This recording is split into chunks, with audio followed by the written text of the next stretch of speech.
Amawakawaka abantu athabathe inxaxheba kunyulo lovalo-zikhewu kulo lonke eli izolo.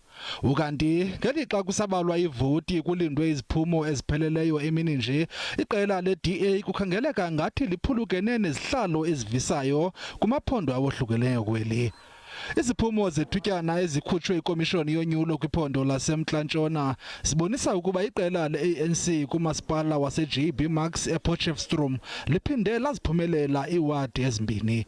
Kwelinye icala iDA iphulukene newadi enye nethathwe iFreedom Front Plus kwezinye zeewadi ebekukhutshisana ngazo kulo masipala.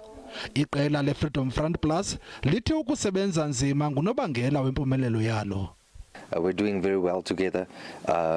No one is left on their own. We're truly a community of like-minded people, and I think we're doing very well. This is the fourth one we've won in a row. We're grateful, but of course nothing comes without hard work. Any loss is very disappointing. That's also very disappointing. But there's also some positiveness that we can read in this result. The people of the Northwest love the ANC. With all the challenges that we are going through every day, we are determined to make sure that we are side by side working with our people. Iqela leANC liphinde lazithathela kulo iiwadi ezimbini eMoretele naseRustenburg zelaphumelela neMadibenge lithatha kuDA.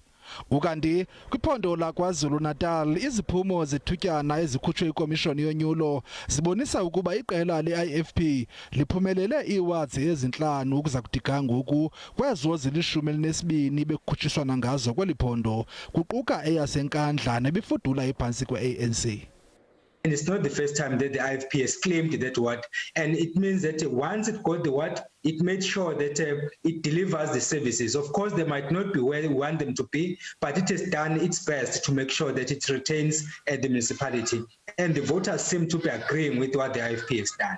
Kuza kucaca icala ke xa sele ikomishoni ezimeleyo yonyulo ibhengeza iziphumo ngokusesikweni emva kwemini namhlanje neziquka amaphondo onke eli.